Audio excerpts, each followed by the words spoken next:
So, hello everyone, and happy Thanksgiving to everyone in the US at least. I hope everyone's having a great day and is getting to spend time with their families. Today, I figured I'd make a quick video on winterizing my saws. My running saws, I should say, because I do cut in the winter and around here it gets very cold. So the first thing on almost all professional saws, especially these older ones, you have this. This is a summer winter flap, and if you look, you can see the little summer up there with the sun and the snowflake down there. When it drops below 55 degrees, I believe, 45 or 55 degrees on steels, they recommend you bring it to the winter sign. So just bring that black flap down there, and 55 may sound warm, but you have to remember where these saws are designed to run. Saws were designed in Germany where it doesn't get quite as cold as it does here. So that does actually make a big difference in running, especially in very cold climates, because I guess I should keep it off to show you guys. It helps. It blocks off air from the bottom and it takes more air in from up here, which that's why there's that channels air from up top from around the cylinder, which is preheated. It helps prevent your cylinder.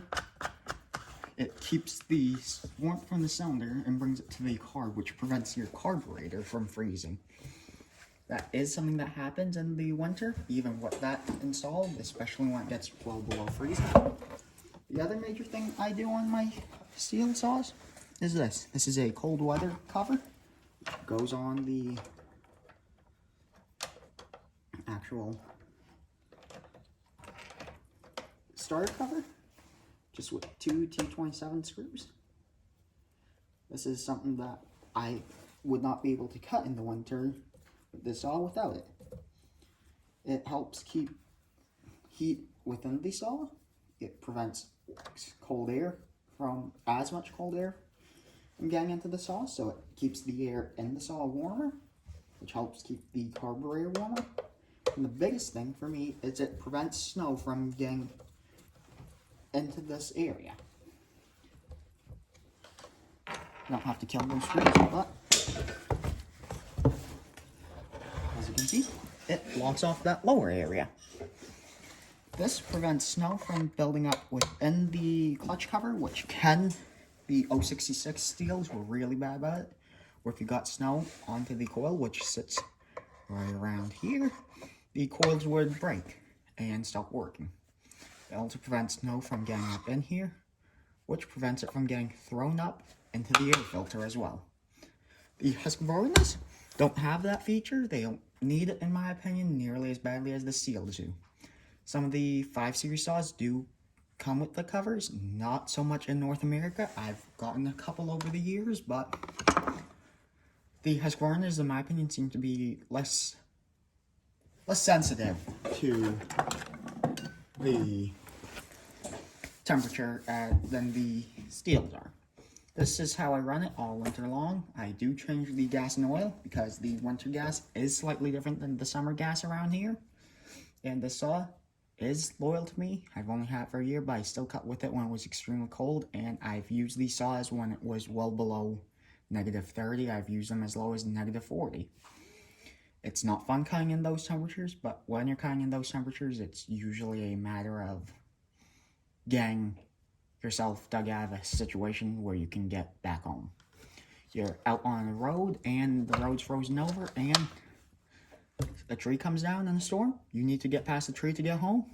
Nothing like a big saw like this. Get warmed up, fired up. Gotta let them warm up for an extra long period of time, especially in the cold. And this saw especially, where it has a forged piston. And you let it warm up for, in the real cold, I let them warm up for 5, 10, 15 minutes even. Just idling, slowly upping the throttle, and slowly bringing the saw up to operating temperature. I will have to make a video on that because not many people know how to warm up a saw when it's extremely cold, because they do not want to stay running at extremely cold temperature, which is hard on them. So you have to be careful with that. And the other major thing is decompression valves. I do not like decompression valves. This is a build from my good friend. I took it out because this is a low enough compression build where it doesn't need it.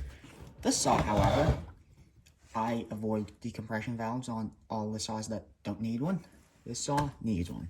It's a much higher compression build than my friend's, and I do run it in the winter when it's -20 even.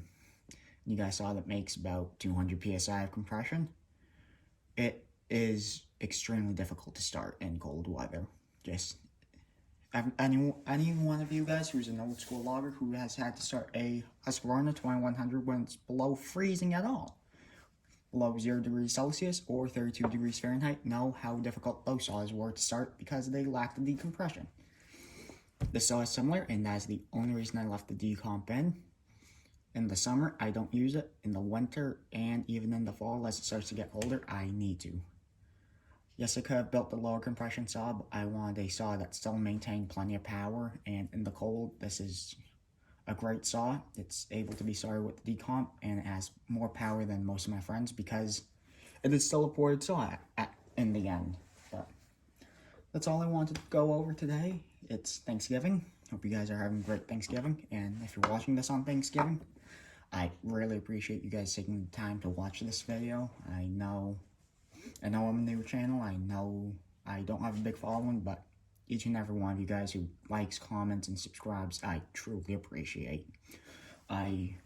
It's Thanksgiving, and I'm giving thanks to you guys. I started this channel about 3.5 weeks ago at this point, and I'm already at 170-something subscribers. I didn't expect to even be at 100 by New Year's, so this is a huge shock, and if I was able to hit 250 subscribers by the new year, I wouldn't know what to do with myself. I seriously expected to maybe get to 100 by the end of the year. So each and every one of you guys who likes, comments, subscribes, and just watches the video. You don't even have to like, comment, or subscribe.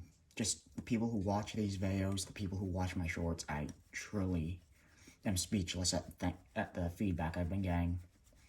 My first short at this point is at, I believe, almost 10,000 views.